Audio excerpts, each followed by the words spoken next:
I'm Andrew Hamilton of Wicklow Wolf Brewing Company, and this is the Brewer to Brewer podcast from All About Beer. My guest today is Daniel True of Stepping Stone Brewing Company, and he is here to have a conversation that goes beyond the brewhouse and into topics that matter to brewing professionals and curious beer drinkers. First, please visit allaboutbeer.com and follow on social media at All About Beer. And to support beer journalism, check out allaboutbeer.com/support. We'll get into the conversation in just a moment, but first, this message.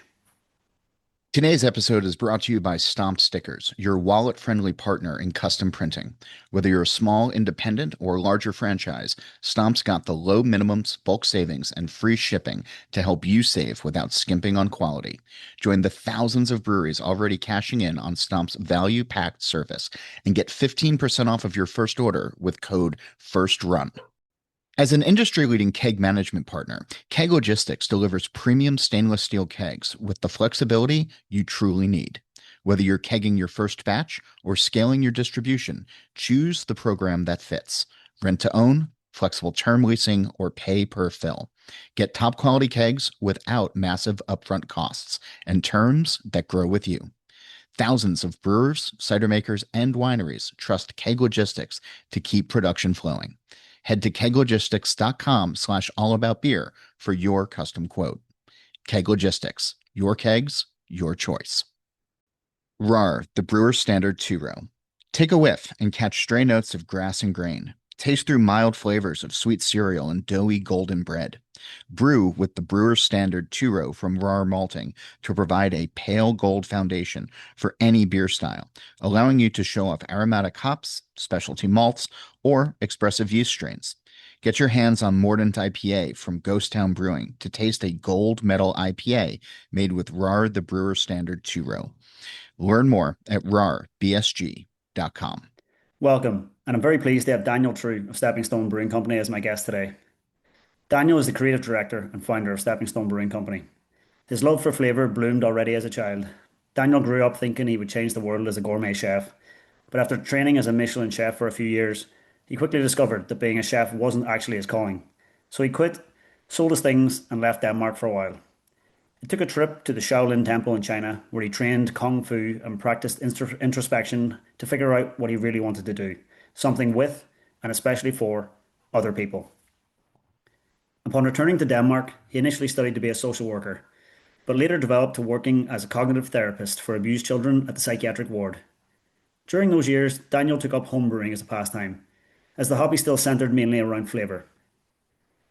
The hobby grew, and as the story goes for homebrewers who turned professional, Daniel found a side gig at a local craft brewery, he learned the ropes, and started his own brewery. Stepping Stone is already 3.5 years old, but it's seen a meteoric rise with accolades such as being the youngest brewery in Denmark ever to win Brewery of the Year and hosting Aarhus Together, their very own festival which gathers over 80 breweries from around the world.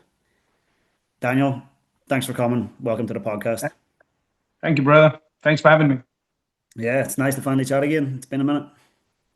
Yeah, everything feels short in this business because we hop on, hop off because I see each other on SoMe, but it's actually been quite a while, hasn't it? Yeah, it's been well, it's been last summer, I guess. Yeah, right. It's almost been a year. Yeah. Doesn't feel like it. I just want to start by pointing out that you have a very interesting move into the industry. You know, like the majority of people in this industry come from different backgrounds and fields, but a lot of the people that I've met along the way, they start off as, maybe engineers or some sort of biologists who then take an Mhm. interest in brewing and move in that direction. But Yeah. yours is three lives melded into one. Like it's such an interesting pathway. And especially because the way you drip fed it to me, like we were talking like a couple of times, and just throughout Mhm. conversations, you're like, "Oh yeah, yeah, I spent time in the Shaolin Temple. Yeah, yeah, I trained to be a monk. Like, yeah, That's yeah, not really a conversation starter. yeah." Well, like it's interesting. It's like it's definitely a point to note, and it's the fact that it's dropped in over time, over like many months. Yeah. So, like, I guess just off the jump.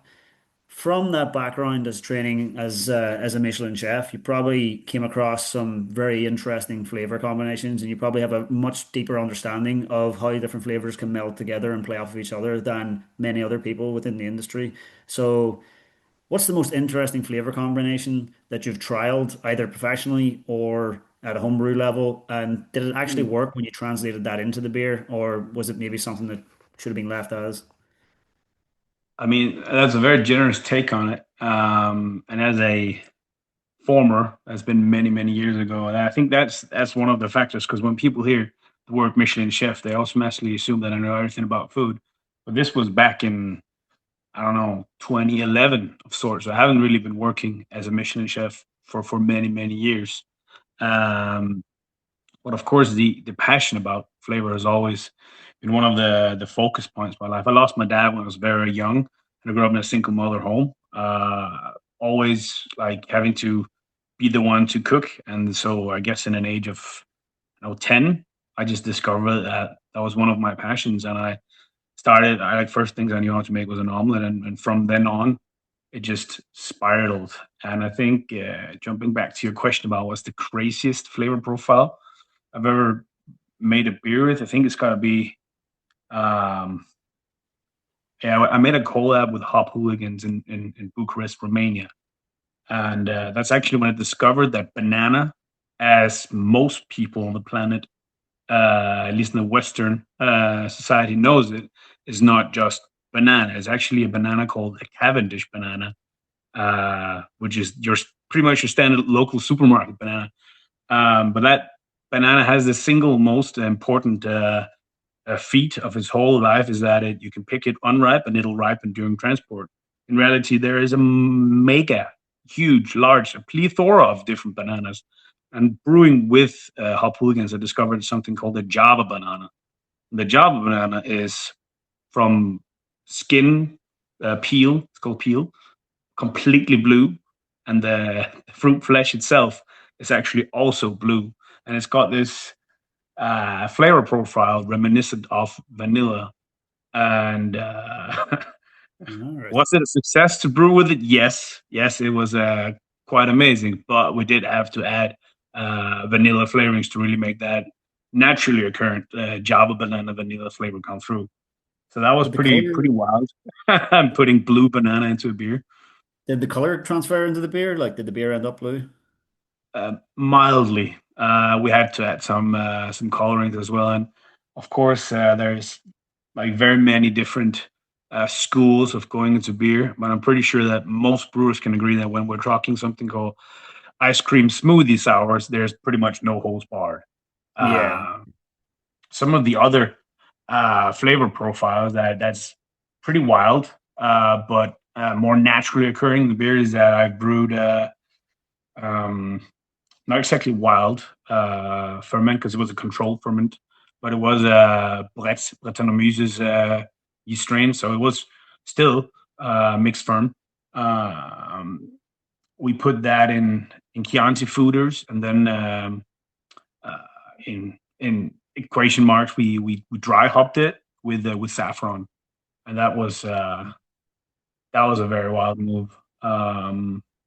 And just to get technical of it, I experimented a lot with saffron, how to get the most like, bang for your buck in a sense, with cold extracts through ethanol, as you make any sort of wash if you're a mixologist, or I actually found that grinding it up and making a kind of a tea and just straight up adding that saffron flavored hot water uh, to the batch. Um, yeah, it came from cooking. It was actually my Iranian grandmother was just like, well, if you want to color some rice yellow, which is what they do in Iran, mainly with saffron, then just crush it up in water and add it to the beer, and that's going to give you huge flavor in that sense. Yeah.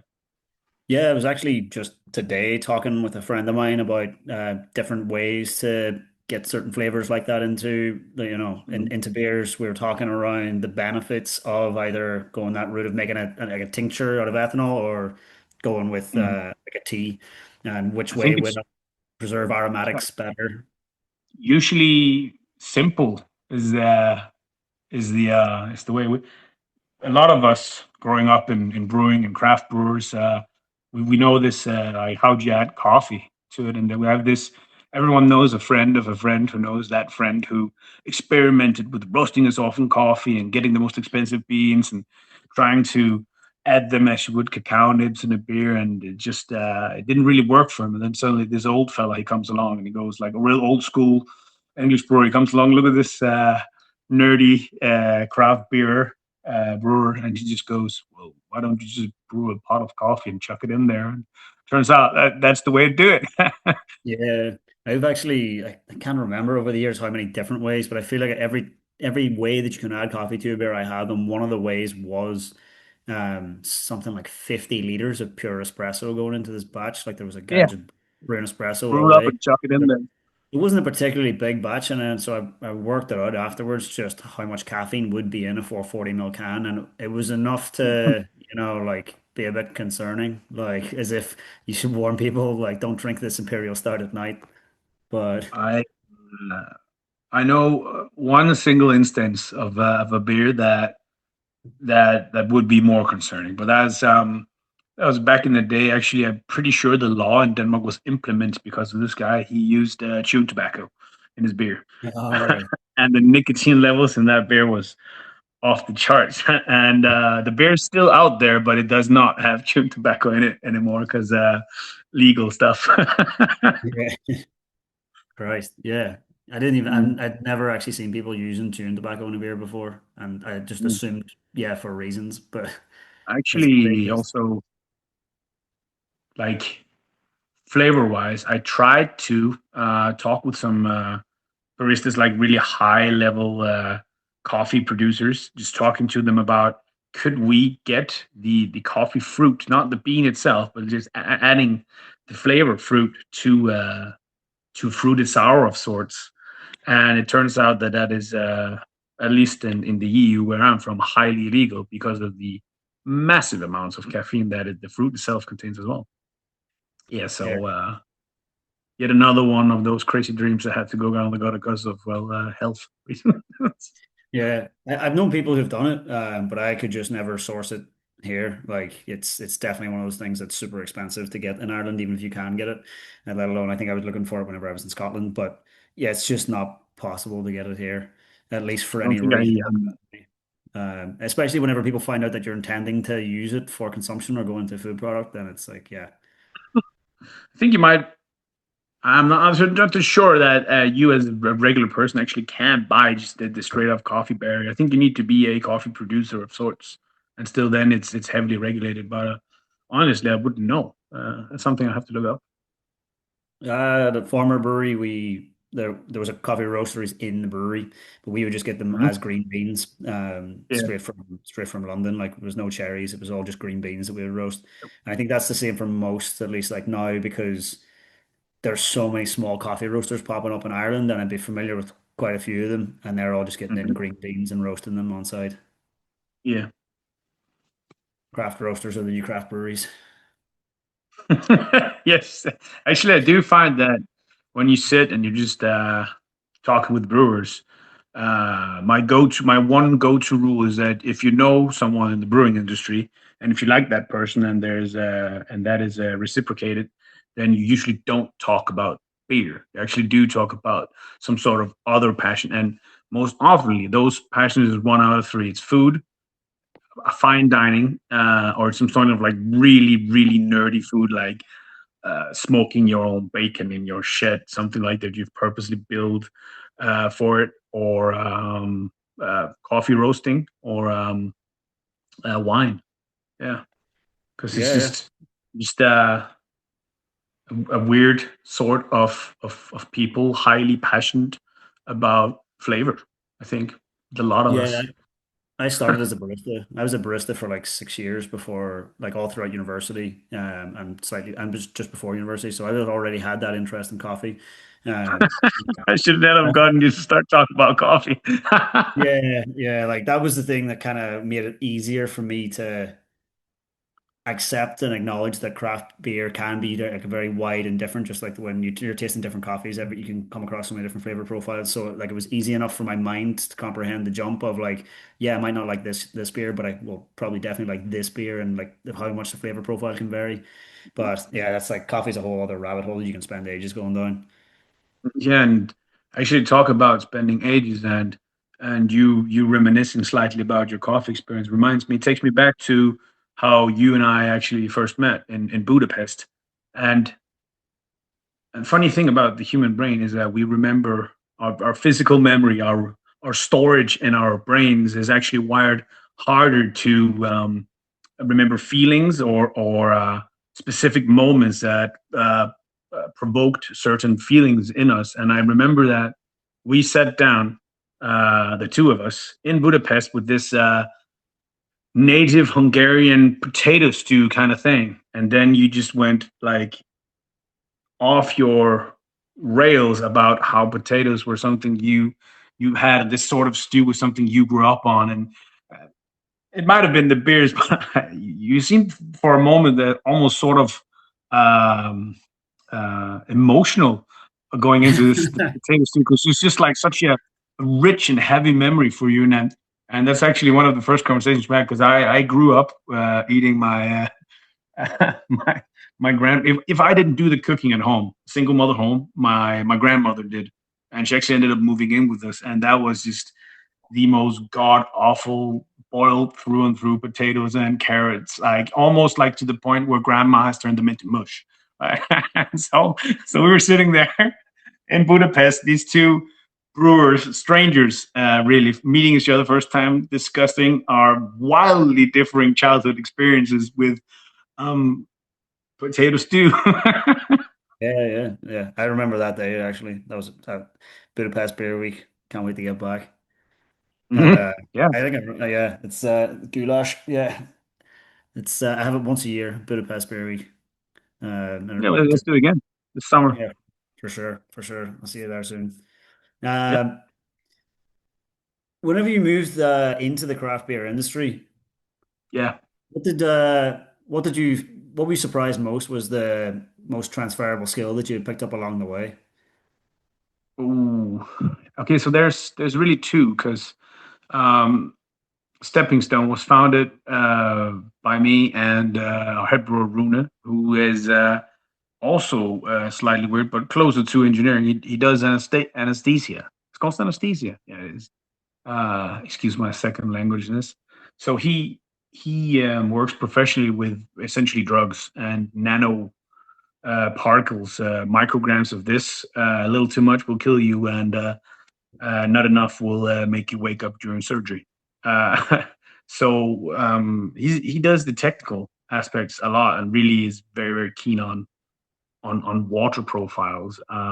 Where I, as you so mentioned earlier, just I think crazy flavors, and I think what would work. So if I close my eyes and envision an IPA, he might see numbers and flavor molecules and compounds. I might just see different sort of fruits, kind of like the Ratatouille movie, where he tastes the strawberry and he sees fireworks and music, red colors, and he combines with cheese, and then it's an orange medley of just music.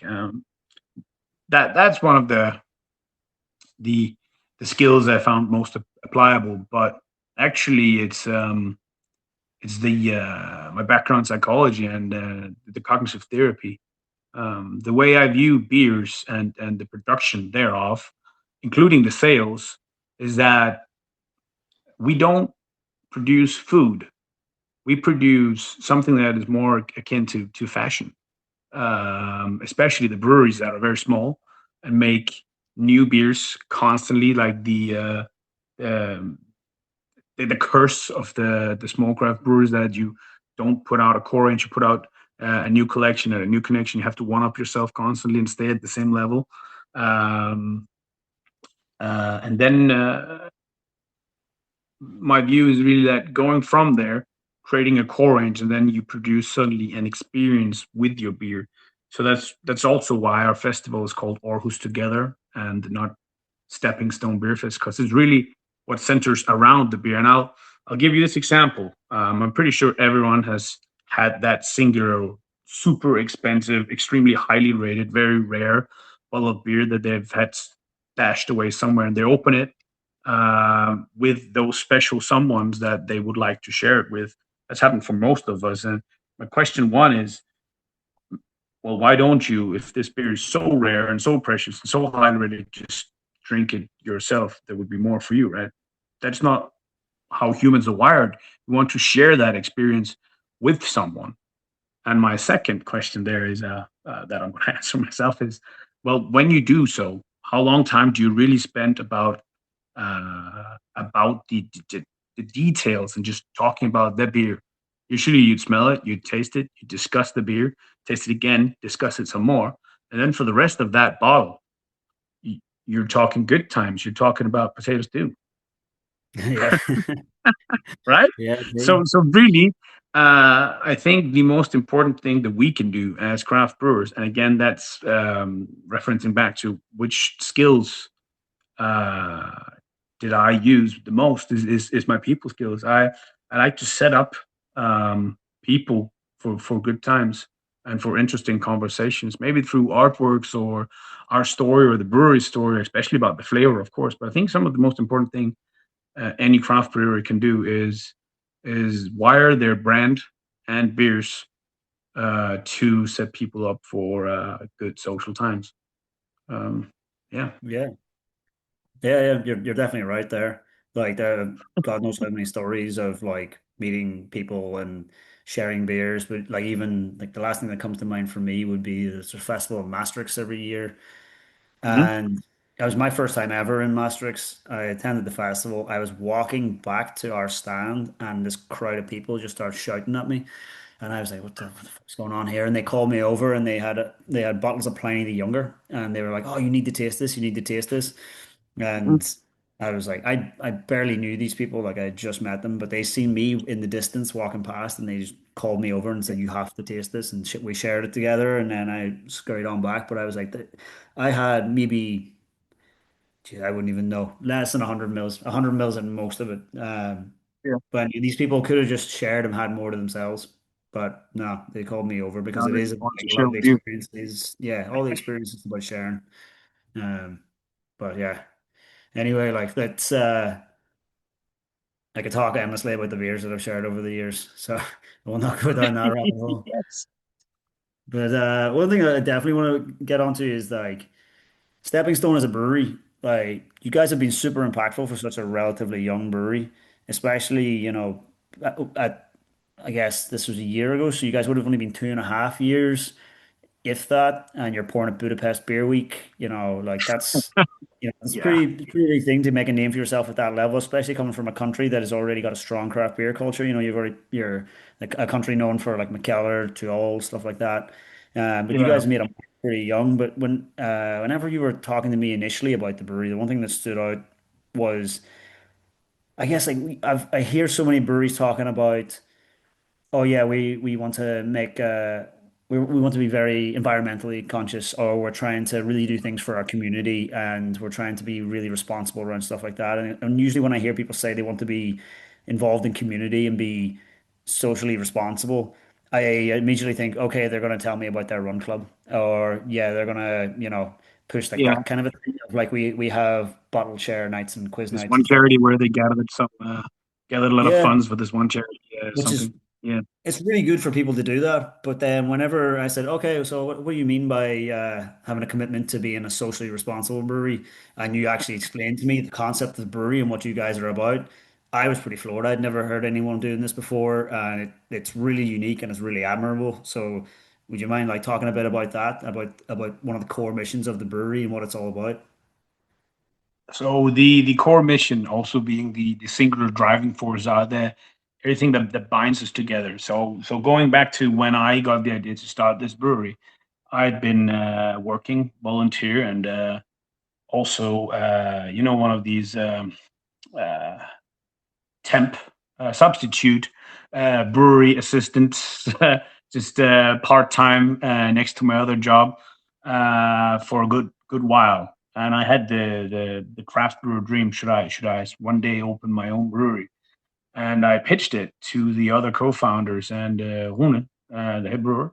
He went immediately no, and I asked him why. Well, he asked me. He been working for years as a volunteer and then substitute brewery assistant, part time, something like really vague, but with a lot of hands-on experience. And his point was as well. There's already a good many breweries out there, and there's only going to be question of time. When is the craft beer bubble gonna burst eventually? And well, I initially that was that for that conversation, but um, I thrive when people tell me no. In adversity, when people tell me that I can't achieve something, that makes me absolutely hung up on achieving it. So I went back to the drawing board, and over beers with my brother, I talked with him about how Ona was being, not anything that I wanted out of that conversation. He said, "Well, if one thinks that a brewery's got to do something else than and quote unquote just be a beer factory, then and then what can you do? What binds you and him together?" And my brother and I, we're half Iranian. So our dad, uh, a refugee, and Rune, as it turns out, was Battalion One in Afghanistan. Where he's a combat medic, and that's why he returned to hospitals doing anesthesia this day. Um, but uh, developed in his educational level through that path, and so I thought, well, I've worked with abused children for so many lives. How about I don't discard that skill set and all those experiences that I've had? And then I repitched the idea to Rune, and that immediately ignited that spark in him. Because something that we have a huge passion for is other people, something with humans. And this again bound back to my days at the Shaolin Temple, where I discovered that I wasn't gonna stand in some closed kitchen making amazing meals that would go off to people that I'd never see or interact with. I wanted to be hands on with people.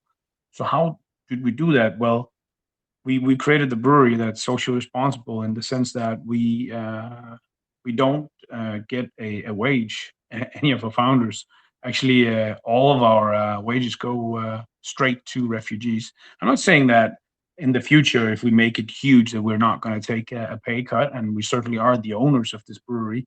Just a difference between socially economic or privately economic. So we want to show the world that you can make a privately owned, competitive company purely by hiring people that are outside of normal social the social hierarchy.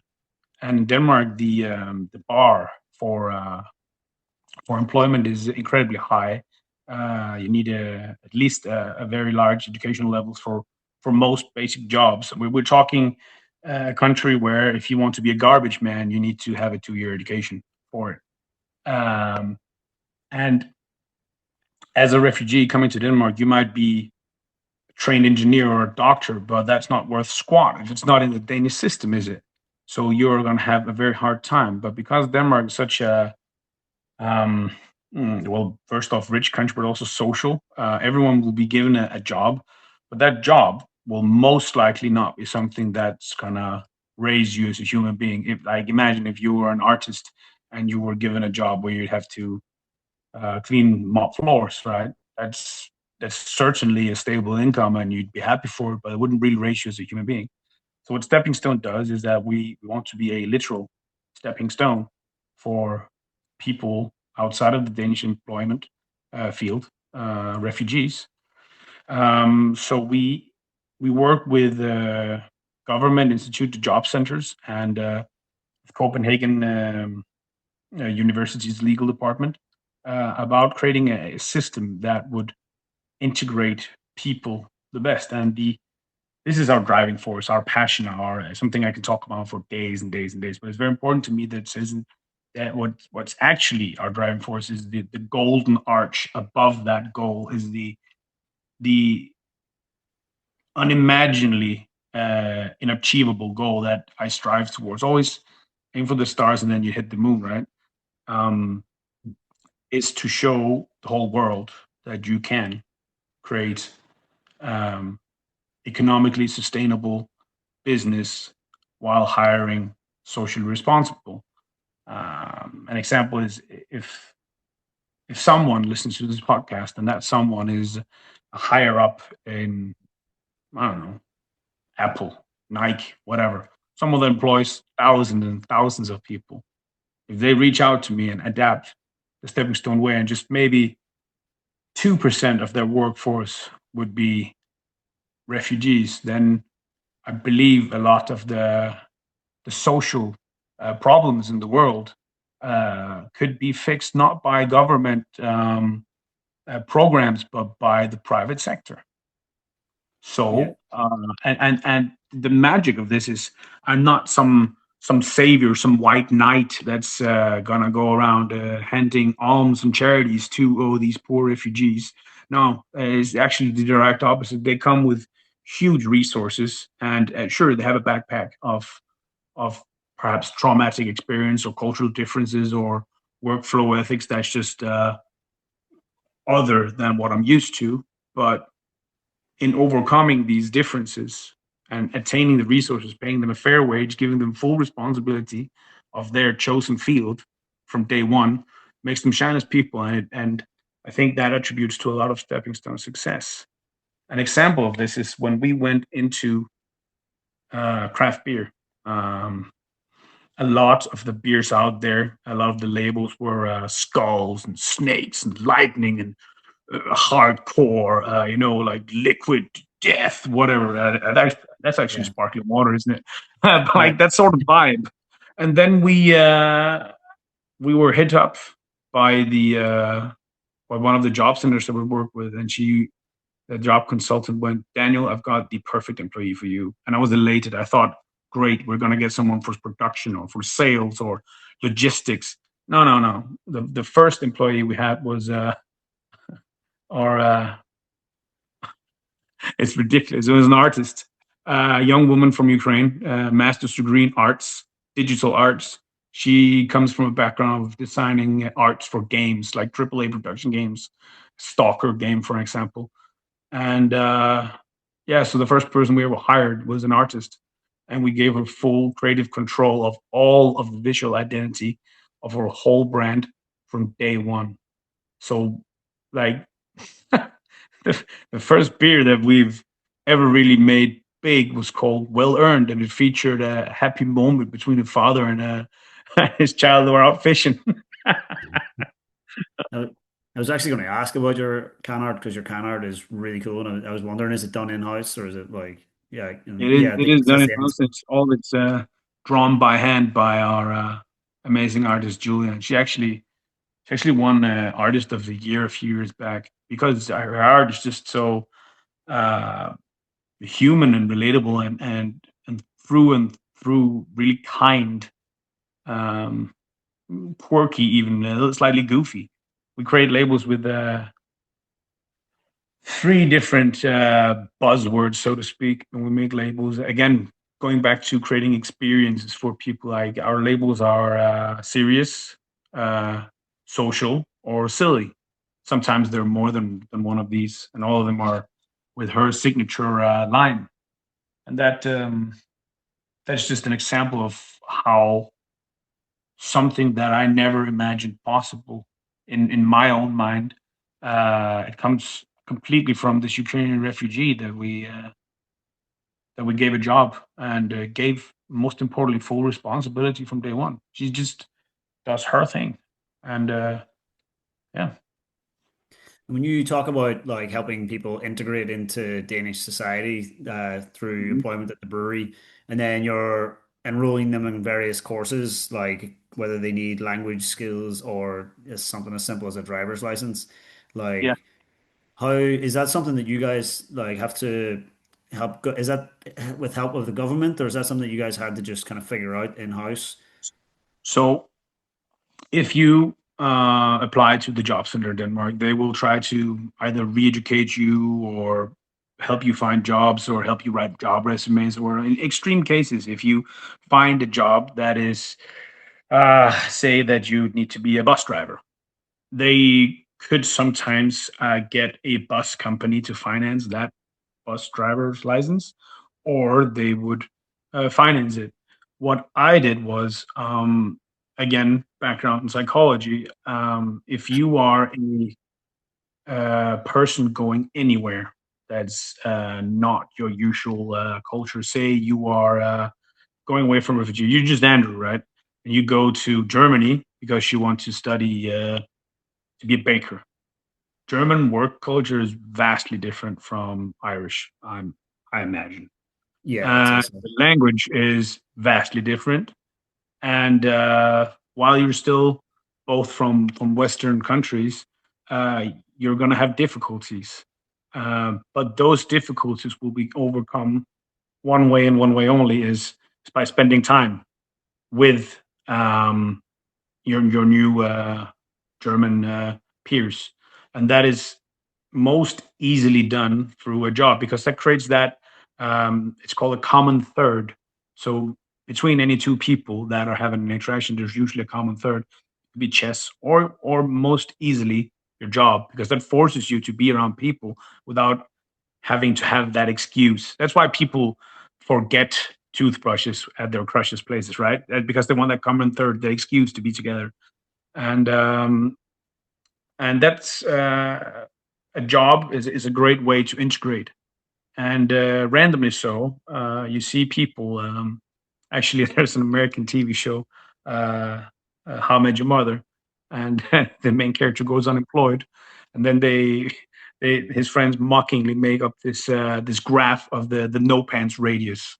The longer you're unemployed, the longer you can leave from your couch without wearing pants until the depressive day when you're gonna find getting your mail from outside your house in your mailbox, just wearing your boxers, right? Because you're just not you, and you're in a stuck in a rut, and that's sadly the case for many refugees. They're just stuck somewhere in a culture they don't know, in a work situation they don't know, with a language they don't know, and they're just stuck in some job that they have zero passion for. So by giving them these tools to improve their own situations by just passively doing what they do with people that they're randomly stuck together with, in this case stepping stone, you will just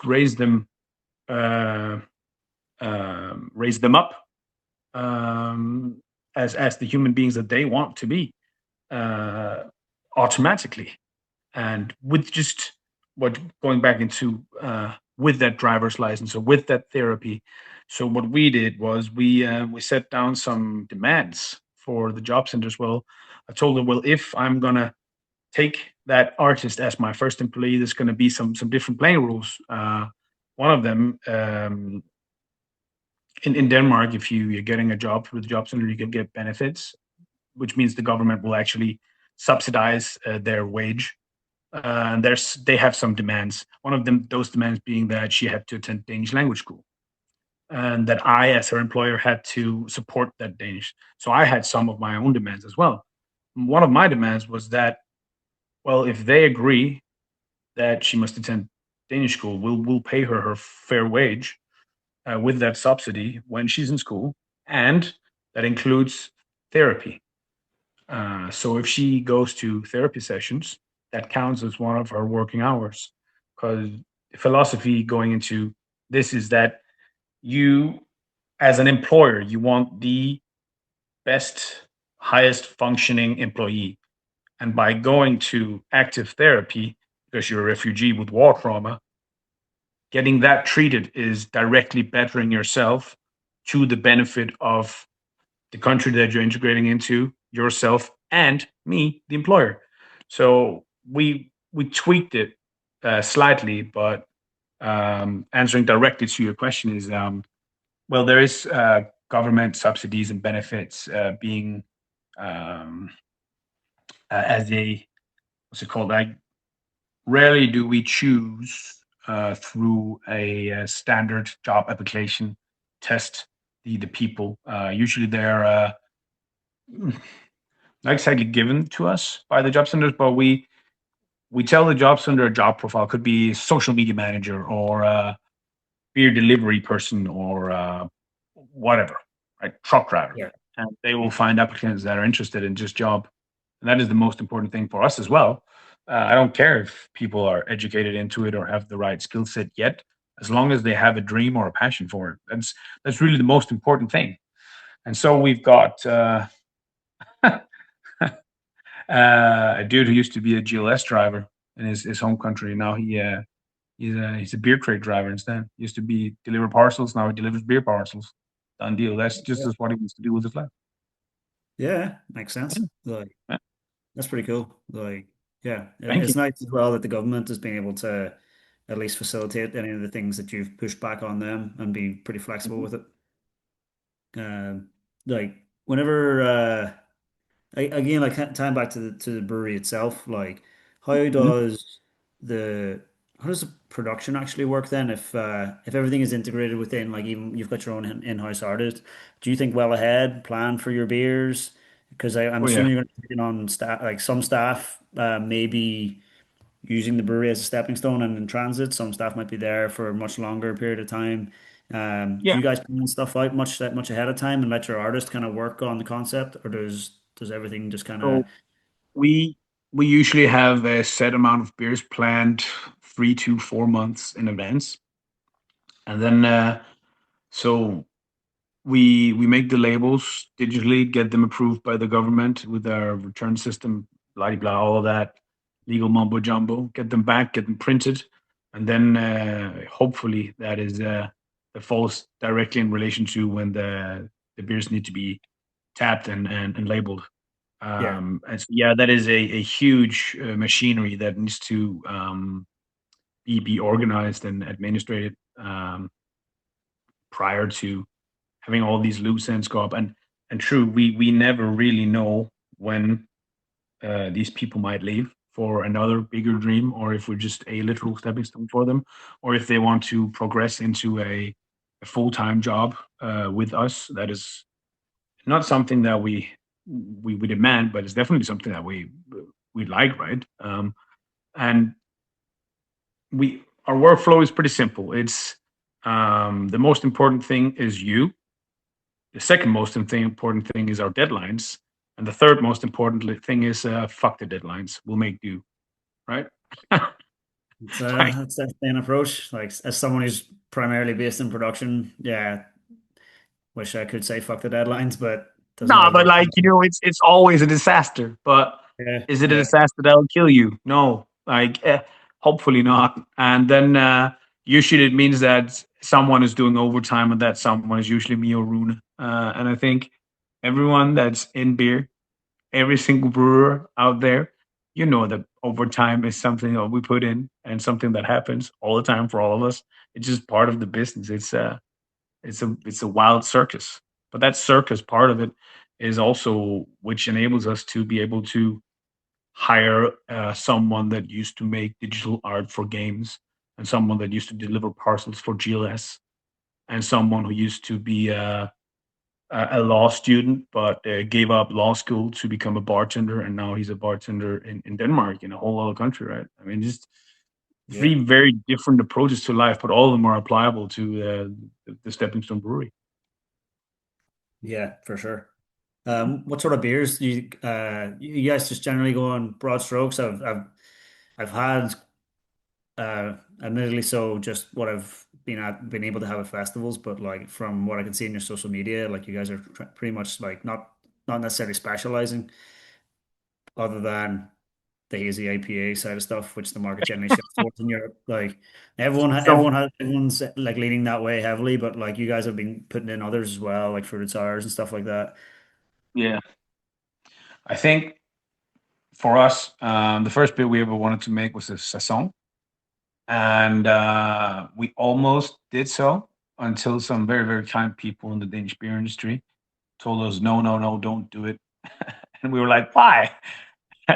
For the singular reason, well, if do you want to go bankrupt on your first beer? Like we were so new in this business, we hadn't even considered like the what's it called, the turnaround, what's it called, when you put it on a beer, Yeah, the time it takes to sell it, and the storage of that beer. So Rune's specialty before we started Stepping Stone was stouts and sours, and mine was hazy IPAs.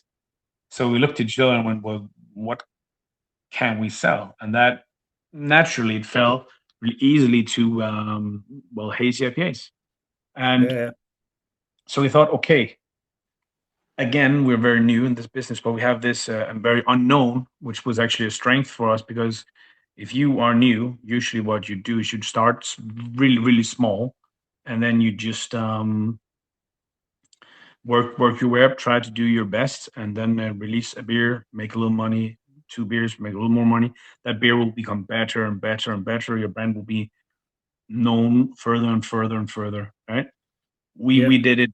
We did it reverse. So we sunk all of our money into researching and secretly brewing and brewing and brewing until we discovered what we wanted to do, and we wanted to make something we call the golden middle path beers.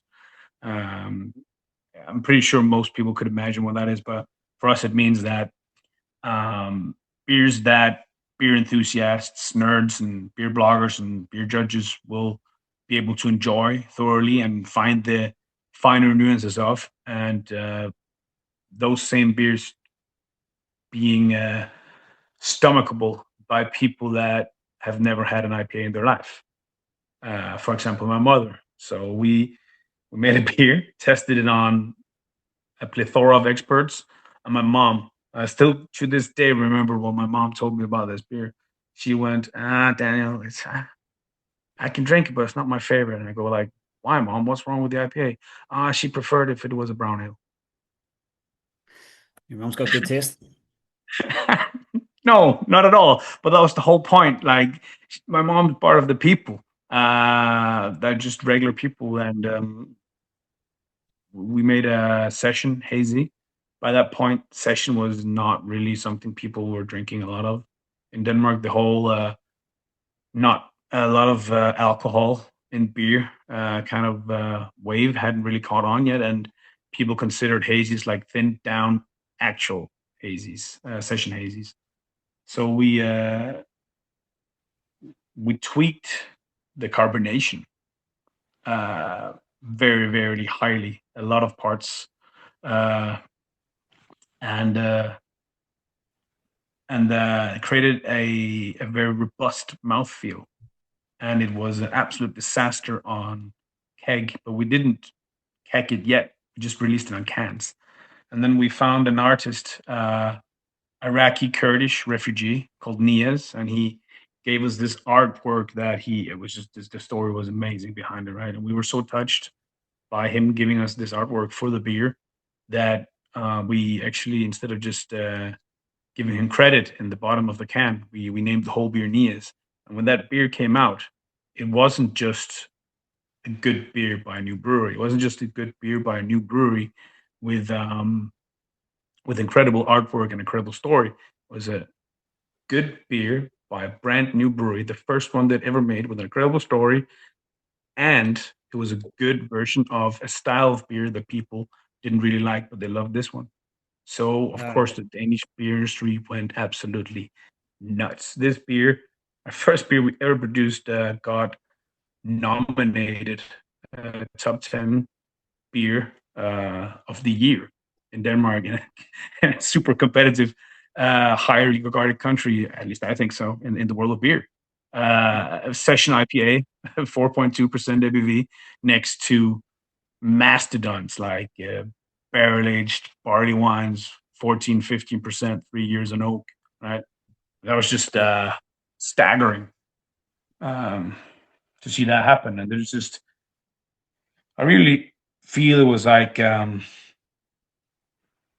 was one of those moves where if you're new in the business and nobody knows you, that means you've got unlimited prep time, doesn't it? Just do it right. And I guess a lot of luck was involved as well, right? It was the right people that tasted this beer and hyped it.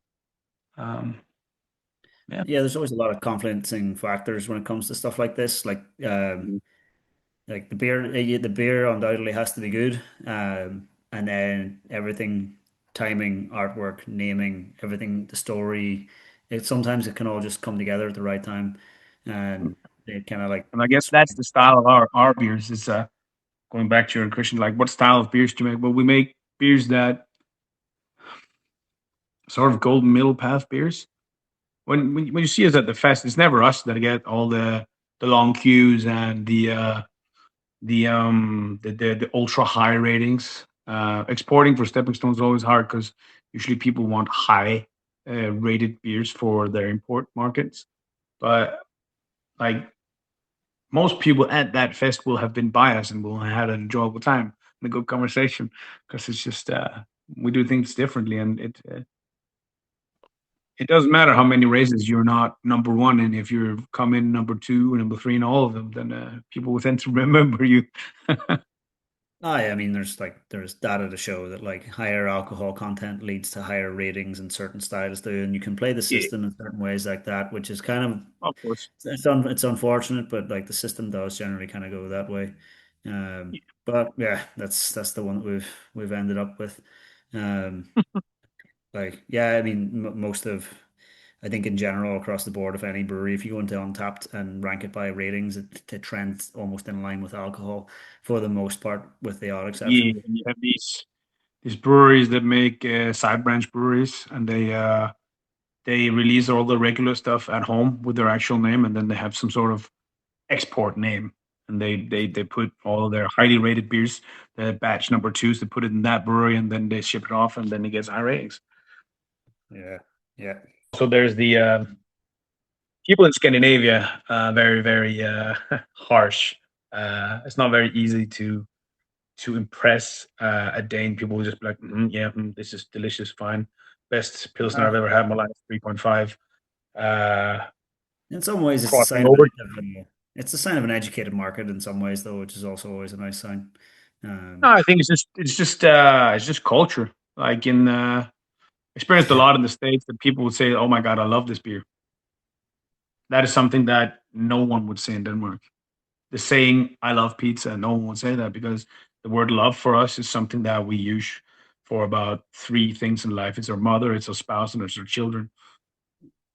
So yeah. just going into that, I love this beer. It's just if you're super drunk, but like and it's actually weird because if you speak with Danes and they speak English, they will be more um, leisurely using the word love than if you speak in natively Danish because it just implies very different, heavier meaning.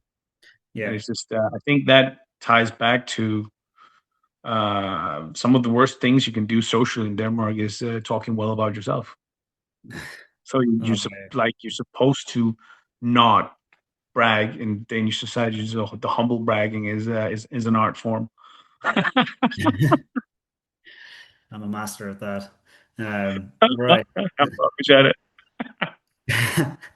So we're going to take a short break for this message, and then come right back with this conversation with Daniel True. As an industry leading keg management partner, Keg Logistics delivers premium stainless steel kegs with the flexibility you truly need. Whether you're kegging your first batch or scaling your distribution, choose the program that fits. Rent to own, flexible term leasing, or pay per fill. Get top quality kegs without massive upfront costs and terms that grow with you. Thousands of brewers, cider makers, and wineries trust Keg Logistics to keep production flowing. Head to keglogistics.com/allaboutbeer for your custom quote. Keg Logistics, your kegs, your choice. Here's a money saving tip from stompstickers.com. They're version discounts. Ordering different beer labels in the same size, shape, and material, just add everything to your cart and you'll automatically get a discount. Get 15% off of your first order with code FIRSTRUN. Rahr, the Brewer Standard 2-Row. Take a whiff and catch stray notes of grass and grain. Taste through mild flavors of sweet cereal and doughy golden bread. Brew with the Brewer Standard 2-Row from Rahr Malting to provide a pale gold foundation for any beer style, allowing you to show off aromatic hops, specialty malts, or expressive yeast strains. Get your hands on Mordant IPA from Ghost Town Brewing to taste a gold medal IPA made with Rahr the Brewer Standard 2-Row. Learn more at rarbsg.com. Right. So another thing that definitely need to touch on is the Aarhus Together Festival. Like the Aarhus Oh yeah. Together Festival is like it's unheard of to see a brewery like hit the ground running with such a big festival right away. So it's a bold move, but it seems to have really paid off because you're coming back for another year this year. And the festival like seems to involve itself in the local community and involve other local businesses as well. And like you touched on earlier, it's not called the Stepping Stone Festival; it's called Aarhus Together, which is Mhm. great because I've been to Aarhus, granted, many years ago, And even then, there was food markets that had bars and various different restaurants in it that had quite a big student population. I even ended up in the student union bar buying random, really rare beers that for Oh, some very Andrew. yeah, yeah, standard. But they didn't lie. The student union had great beers. But anyway, so Yeah. enough of my escapades. What made you want to start this festival with not just to focus on beer, but bringing in some other factors as well? Yeah, What? so the festival or us together, we wanted to. I attended a lot of festivals, beer fests in Denmark, and as a brewer at beer fest, there's certain things that you love and certain things that you really hate. Going into those extremes, right? Something about coming to a great festival. For me, some of the worst things you can do to me is make me write my own damn sign. I hate it because my handwriting is awful. I do not carry around markers, pens, or inks or whatever, or huge billboards. And you just know that if you do unwell and you write in such an ugly, undiscernible, small, nitty gritty way that the guests will not be able to see, then you're just not going to sell any beers. It doesn't matter who you are, how great your beers are. If that sign is bad, well, there's no guests who's going to come get your beer, right? And I'm awful with that, and it just puts a lot of pressure on me. So usually, if it's a write your own kind of sign festival, and I'm the only one that shows up, and I arrived from Denmark with a small luggage, I'm just gonna be absolutely effed, right? And I will literally spend 3 hours walking around to small convenience stores trying to buy a cardboard box or whatever I can use to just. And you come and you've spent a year maybe cellaring 3 years cellaring your bottle conditioned beers, and you just seem like an absolute bum, right? So something that was just an example of one of the things that I really wanted to um to make the fest about. I had the idea that I would make a beer festival, a huge beer festival for the brewers.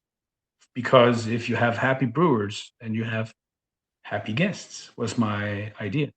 And turns out that is very, very true. So all the things I disliked about going to fest myself, I did away with them, and all the things I really liked, I empathized, not emphasized, yeah, whatever, Yeah, uh, made bigger. Um, and so I went around to different fests, and I found out what I really liked, and well, imitation is the first form of flattery, right? So we made an open pour festival, 3 sessions, 4 hours per session. All the beer is bought and paid for uh, from the brewers themselves, so they have to worry about nothing. There's no tokens. There is no uh, messing around with some sort of super smart gadget thing, wristband payment method that always breaks down because people are drunk, and you might be a drunk brewer, right? And you're tired, and the technology is just messed up when you have 4,000 gadgets running off of the same plug. We supplied people with linders, their own tap systems, and made them punch in their beers, which brewers dislike. Sorry, but that's prior to coming to the festival. It's like herding cats. But when we have that data, we will make all the signs. So basically, the only thing you need to do as a brewery coming to Oars together is make sure that beer arrives before the fest, and just please don't be so drunk you can't stand and present your own beers. That's it, right? You're just gonna have a good time. And then we made the fest one session on Friday only, because usually people either have to come on Thursday or they arrive completely destroyed for the fest, uh, because they show up so early Friday and they've been traveling all through the night or something. So we made one easy session, 4 hours on the Friday, and that's where our after party is at. Because brewers, again, right? We all know the first day, the most energetic and one where just the most festive is always the Friday. And sure, we'll have a great party on Saturday as well, but that always takes just a tiny bit more effort to just get those breakfast beers in and refine the energy. And the after parties is always better on the Friday. And again, knowing brewers, we're going to find that damn after party anyways. If we're not hosting one there, the brewers are going to find one themselves, right? They might just bank on that. And then we involved all of the city. So we buy all the beers, but then what are we going to do with all the leftover beers? Well, that's where the city bars come in, and we want to really supply the festival with some really great food. So instead of doing our own uh, half-hearted food option, we get some really great restaurants so for some of them it's like their yearly event, right? Like they earn a huge extra revenue for just having a stand there, or um, just sorts of all sort of business that tie into the craft beer scene.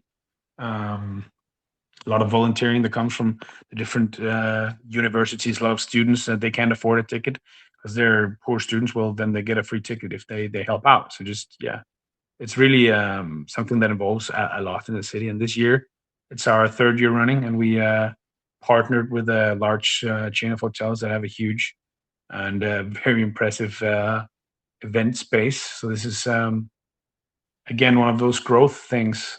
People say I said I couldn't do it. Actually, it was my brother coming back to my brother.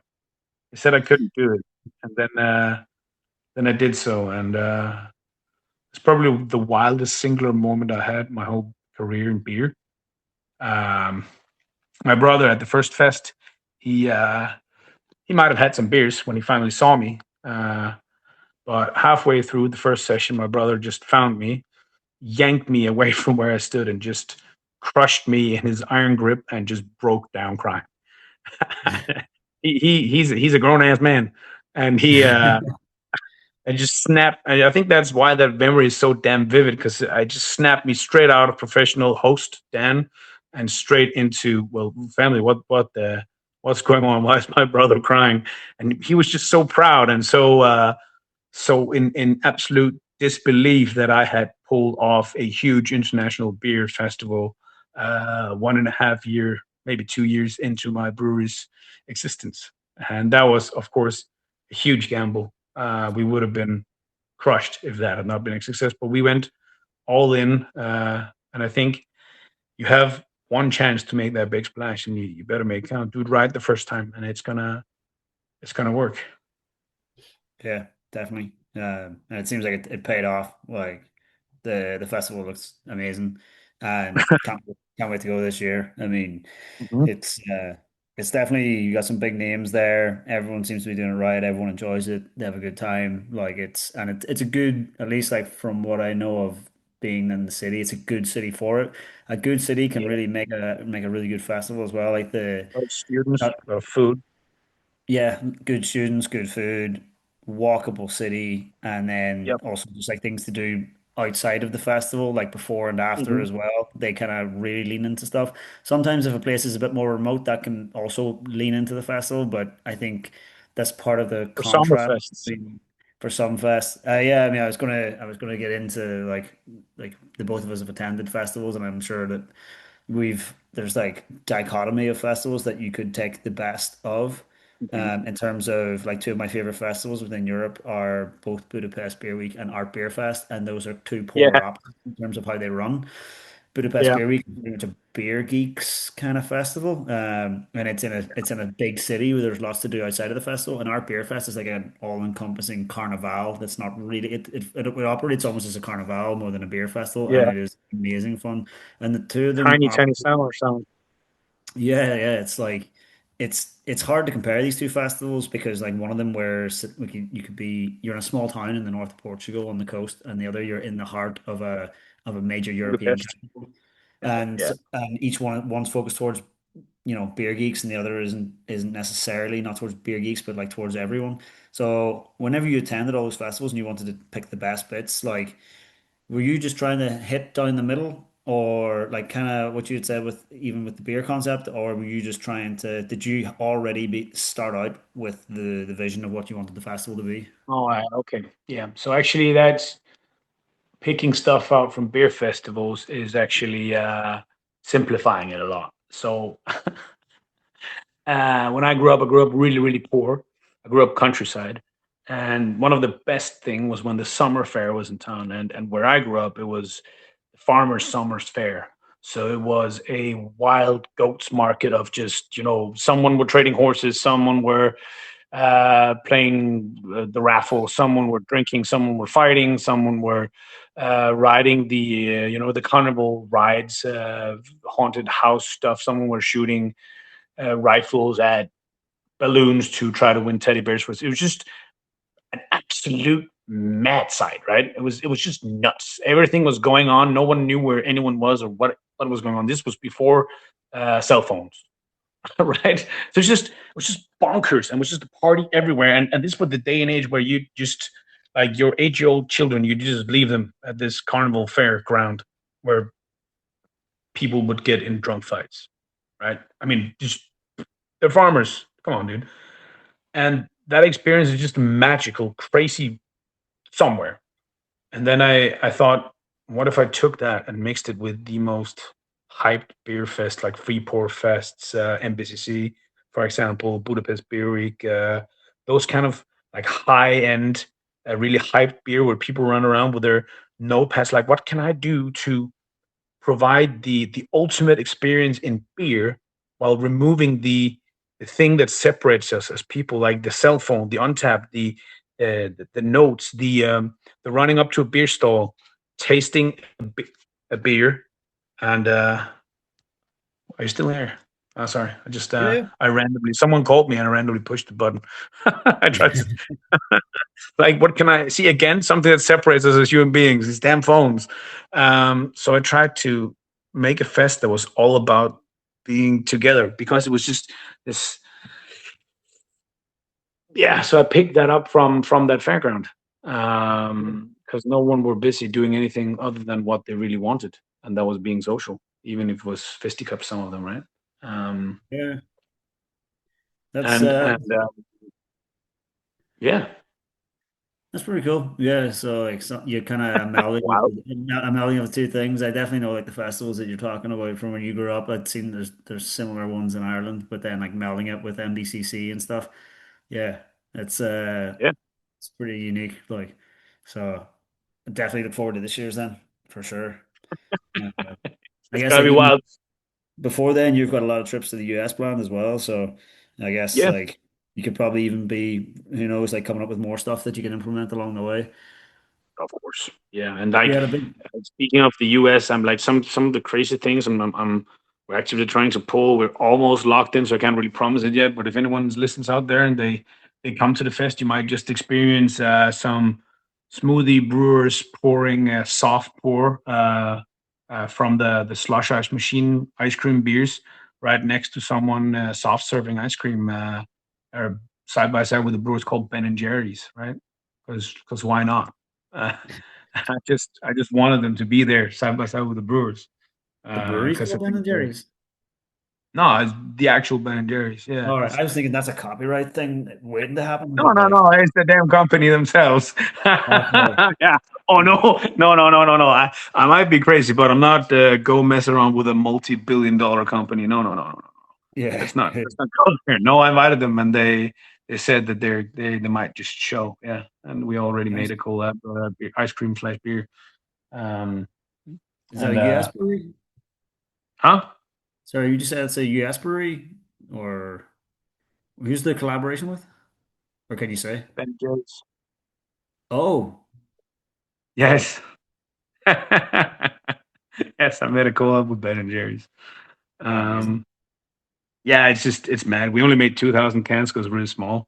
But yeah, I hope to see them. I been invited to Lumberjack Day in Florida, so I'm going to the U.S. September. It's gonna be super amazing, and I've already geeked out and seen all the videos from previous renditions of Lumberjack. Three Sons, they seem to be amazing hosts. They care about some of the same stuff as I do. Heavy artwork, heavy festive, just really a good time more than just being around focused on the beer while the beer is still some of the highest level around. Yeah. Yeah. Three Tones are great. I met them for the first time, yeah, at Comenia this year, but then shortly after Corey was in Ireland. Like, well, I mean, not shortly after Corey was in Ireland. Yeah, around Mhm. September, October time. I'd love to get out to Miami, but I can't think as far ahead to September. Yeah, there's so much other stuff before then that I'm not even gonna. Yeah, And we're I'm gonna not. start going to Budapest. Yeah, we'll start there. Yeah. We'll go from there. Uh, Then what happens in Budapest stays in Budapest. But one of the days I'm gonna convince you to come to Miami with me. I mean, I'd love to go to Miami for sure. Everything that I've done in the US always tended towards the West Coast because it was geared towards like hop selection and stuff. Hmm. So I definitely need to mix that up a bit, but I couldn't say no to heading out for hop selection. Like so, it always just No, ends up, and it's that time of that's year, pretty always cool like too. September time. Like so, it's always a great trip. But Hmm. yeah, I'll look into Miami this year, especially if you know when you're going. Why not? Yeah, I mean the lumberjack. I think it's in Fort Lauderdale actually, but again, silly Europeans, I wouldn't know. But I mean, isn't that those two cities like kind of grown together? I don't know, but I went to do some hop selection in Prague with Siberia Brewing. And that's I think that's the wildest I've ever done. I've never done hop selection in the States. That's definitely one of the bucket list as well. Oh yeah, it's definitely up there as like one of my top experiences in the beer industry so far. Hmm. It's going out for pop selection. I think that was one of the questions I was going to ask you, but you already answered that with what happened with your brother at the festival. So uh, yeah, like that's pretty That was wild. the wildest. It's just the most personal. Or yeah, like another like just hiring your first employee, putting the first beer out there. That same vibe, but just like seeing that first person that you've done a difference for progress and just attain a life in Denmark through something that you gave them the opportunity to do. That is that's magic. How do you see the brewery evolving over the next like say 5 to 10 years, seeing as you already haven't even hit Hmm. the 5 year mark yourself? Like, is your plan to just keep that momentum going and try and keep growing and try and like take on more So people and we so year two, 2.5, year three, we were awarded Brewery of the Year in Denmark. Uh, and going into our fourth year, we've got our third rendition of the fest. We've established our own bar. So going into the future, I want to cement that bar as a stable business, and then we'll see. I think another bar, perhaps. I'm just uh, is to have multiple bars that you provide with your own selection of beers, and getting into. I think the if you had told me 5 years ago that I would have a successful brewery nominated blah blah blah massive fest, I would tell you to you know nah, dude, no no way. So asking me where I am in 5 years is just I can't really imagine. But I think to take a broader stroke on that whole perspective instead of where is stepping stone, like where's craft beer going. And I think with craft beer, the well, you had the whole IPA wave, right? And at least in Denmark, you see a lot of craft beer breweries having to turn their key, going bankrupt, or just closing down because there's a shift in the business. Like you can't just open a craft beer brewery and just sell whatever to your local people anymore because people in the community they've discovered what the hype is about, and now they can go down in any grocery store and buy a hazy IPA, right? So yeah. there's still a lot of people out there that don't know what hazy IPAs are, which is something that we take vastly for given in as brewers in the craft beer industry. But I think beer is going to be demystified. The hype, the rating game. You saw rate beer close. I'm just for me, it's a question of time when we see Untapped disappear as well because um, it's not a big thing to rate wine in wine. Of course, there is wine rating sites, but it's not as as important.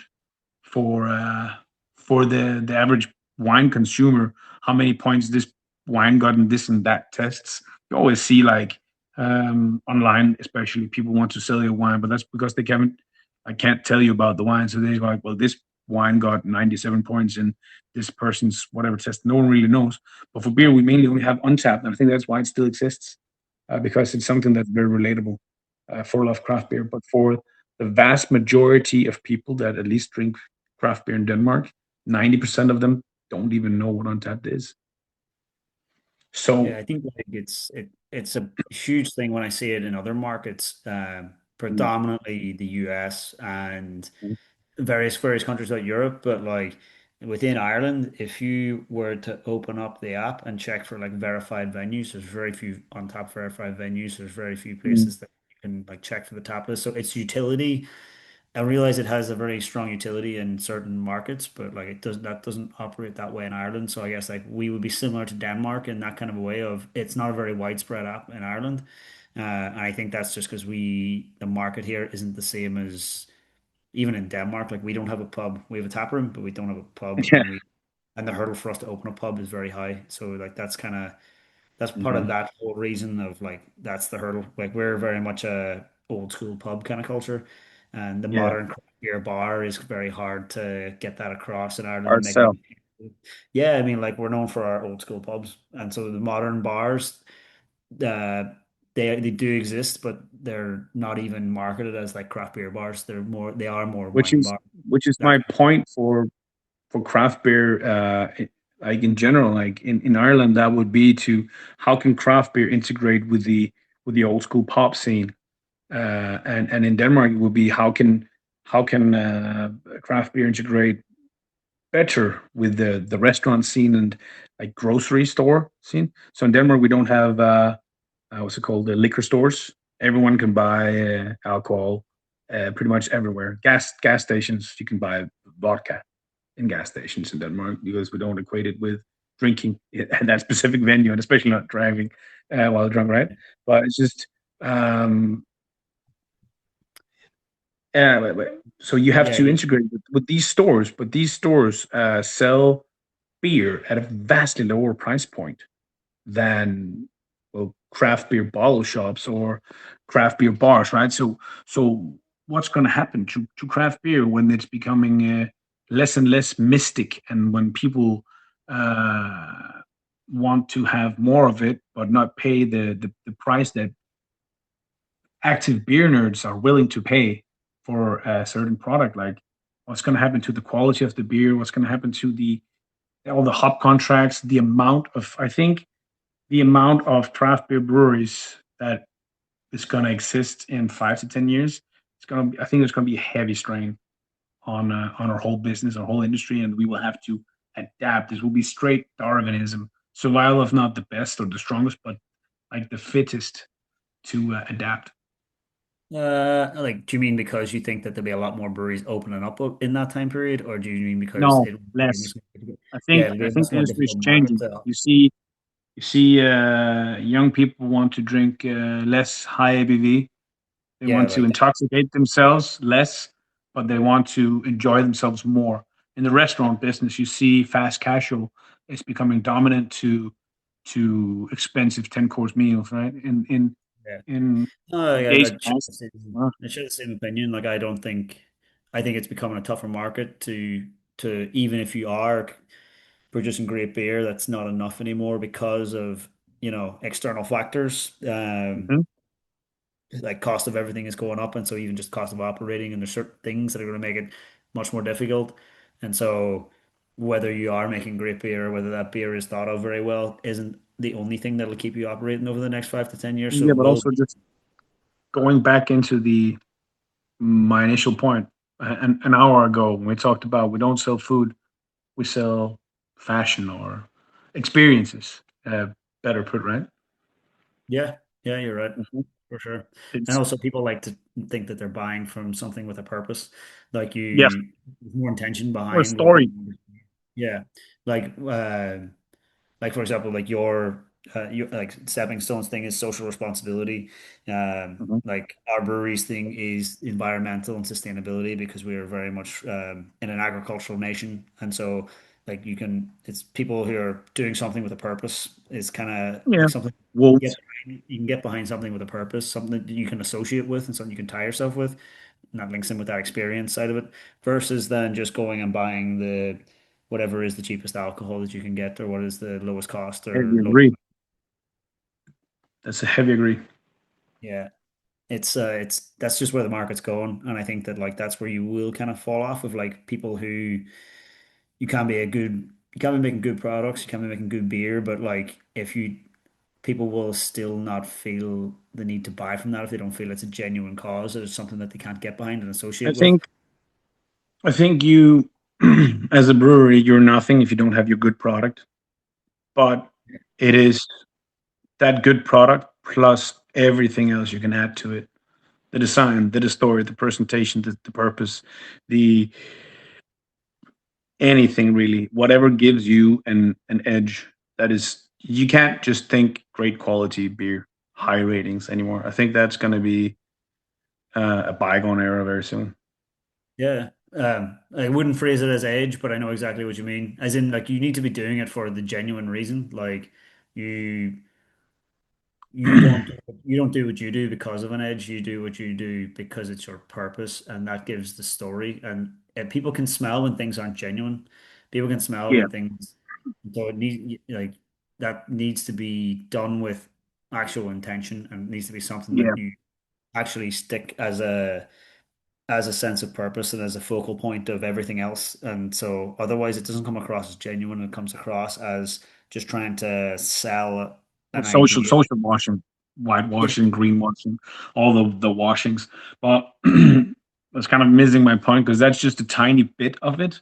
Is one of yeah, the many. So you have flavor, you have color, you have smell, you have can design, you have packaging, you have a lot of these things, and all these things plus the purpose, it all adds up. And the purpose yeah, can only be the purpose if true, if it's genuine. But that's why I said an edge because I'm like the purpose of my brewery is just a part of this thing that sets stepping stones apart. So we don't just yeah, have uh, a decent purpose. We have uh, thought thought through artworks, right? yeah, Made by a person. And in a day and age, I think it's going to become increasingly rare to have something human produced art with AI coming up, and people are just going to treasure that more. I'm not saying AI art is wrong for multiple many reasons. Many would say AI is wrong, but I'm not going to do it. I know a lot of people in the beer industry. It's I the will. only way they can get some sort of not black and white triangular stuff on their beer cans. I don't judge. That's not for me. Um, Yeah, yeah. I think that that's something that'll change in the next 5 to 10 years is that people will have anyone who's in favor of that kind of side of it. yeah, Um, That'll change because I don't think yeah. that's true art. I realize that people don't have the resources at the minute, and smaller businesses might be able to use it. But I think like there will be a that will fall into consumer buying There will habits be as a schism. I agree with you. But instead of the take I'd like to take on it, that instead of um, people being in uproar about AI art, I think they're just going to treasure not AI art more. yeah. Okay, yeah, I I like. can. I always like to be the positive guy. Like, sure, Yeah, sure, stuff is yeah, bad out in the world, but let's just appreciate good stuff more. Like, yeah. So like maybe I'm a bit more salty around the edges than you, but yeah, it's I think it might be like we call it work damage. Did you say that in English? Work damage, like when you're damaged by the job that you do. Like a kindergarten teacher will just like talk not in adult language to other adult people because she's just been around kids for 8 hours a day. Like yeah, the kind of yeah, what you work mean. damage that I tend to think about people or situations or things. Well, the way that I speak about it turns other people towards that item or person or whatever in a certain way. So imagine this: you have an employee at your brewery, right? you're told by the job center that this person used to stab people with knives, and this person is schizophrenic, and if this person doesn't take their meds, they're a danger to you, right? What is your initial thoughts on this person, right? Sure, there's safety concerns you need to think, but in psychiatry in Denmark, we always just say, "Well, I can't build on that now, can I?" So instead of that, wouldn't be my focus point. That would just be some safety concerns I put in the back of my mind and just try to forget everything about. Instead, we'd focus on, well, this person has had a rough upbringing, but despite of that, that person is still standing today and still wants to apply for a job at your brewery, right? So every single thing that I can, I think it's just the work damage that I just try to think, well, when I talk about something, what can other people build on this topic or person or whatever we're talking about? Like, what's the positive story to tell here? Uh, it might just be a quirk of mine. No, no, it's it's definitely something that's worthwhile to always try and make that positive association. Um, I've just been in the industry long enough that I and I've been here for 3.5 years. it's not that I think of the industry as negative. I think of the industry as very positive. I just mean I've got to the point where certain things like I just gotta I'll voice an opinion on it because I just kind of feel like one of those kind of things of like no like I know a lot of friends who are artists and I'm just gonna like speak out against like the use Yeah. of things that negatively impact them. So that's one of the things where I'll Mhm. draw a line on it. But like I can appreciate that you can see a that you're essentially saying the same thing, but you're phrasing it in a much more positive way. Um, I had a good long think about this, and I obviously I respect standing by your friends and fighting the good fight. I just think there's hmm, different ways of fighting the good fight, and oftentimes my point of view is the unpopular one because it takes a lot of explaining on my part for people to actually see why I would try to be the devil's advocate or speak positively about something that is obviously bad thing. Uh, but it's really because we're aligned the same way, and I want to pressure artists and help them gain a foothold in the world that I speak this way about AR because I think it's inevitable.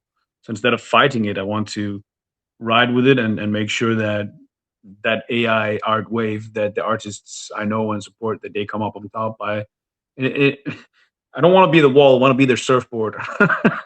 okay. That's yeah, that's a nice way of putting it. Like, and I I think think like yeah, I was just gonna say like I think like either way that I think we both have a similar thought on where the industry is going to go, and I think we would both have a similar thought on how it's going to be in the next 5 to 10 years, in that it's going to be about trying to get the customer, like how you adapt that customer into the market and how you adapt with them as well. Because there's a definite shift and it's going to be a much more competitive space. Not that we are competitors, because like we're still thousands of times smaller than macro breweries. It's more about like how do we share that space? How do we welcome people into it? Mhm. It's nice that you're kind of looking at that from the perspective of like creating events and like bringing people in. Make Um, festivals, introduce people to each other, import yeah, beers. Yeah. Yeah, exactly. That's the best part about this industry is that kind of side of it, like that social side, that connection side. And I think that's how the two of us have met, like, and how we've met countless of our 100%. friends and the countless amount of friends we have in common before I even met you. And that's definitely like speaks to the beauty of the craft beer industry. Yeah, Um, just like how it's also a strength, right? I'd never know how to make wild fermented beers if someone hadn't taught me or shown me or collab with me on them, right? yeah, for sure, for sure. Hmm. Um, I think that's probably a good place to just kind of wrap it up with that, because if we go down wild fermented beers again, we'll be talking all night. So No, no, no. I think friendship and togetherness is exactly what I want to leave off, dude. yeah, exactly. So Daniel's going to be back on the next episode of the show as the host, and he's going to be having a conversation with the brewer of his choice, and that'll be on Hmm. air next week. So make sure to stay tuned for that. And a reminder just to visit allaboutbeer.com, follow on all social media at All About Beer. And to support journalism in the beer space, check out allaboutbeer.com/support. I'm Andrew Hamilton from Wicklow Wolf. Thank you for listening to the Brewer to Brewer podcast. Rahr, the Brewer Standard 2-Row. Take a whiff and catch stray notes of grass and grain. Taste through mild flavors of sweet cereal and doughy golden bread. Brew with the Brewer Standard 2-Row from Rahr Malting to provide a pale gold foundation for any beer style, allowing you to show off aromatic hops, specialty malts, or expressive yeast strains. Get your hands on Mordant IPA from Ghost Town Brewing to taste a gold medal IPA made with Rahr the Brewer Standard 2-Row. Learn more at rahrbsg.com. As an industry-leading keg management partner, Keg Logistics delivers premium stainless steel kegs with the flexibility you truly need. Whether you're kegging your first batch or scaling your distribution, choose the program that fits. Rent to own, flexible term leasing, or pay per fill. Get top quality kegs without massive upfront costs and terms that grow with you. Thousands of brewers, cider makers, and wineries trust Keg Logistics to keep production flowing. Head to keglogistics.com/allaboutbeer for your custom quote. Keg Logistics, your kegs, your choice. Stompstickers.com is brewed for budget-conscious brewers. From automatic version discounts to loyalty program that earns you points across all of their product lines, every order works harder for your bottom line. Want even more ways to save? Sign up for their emails and get regular coupon codes delivered straight to your inbox. Try stompstickers.com today and save 15% with code FIRSTRUN.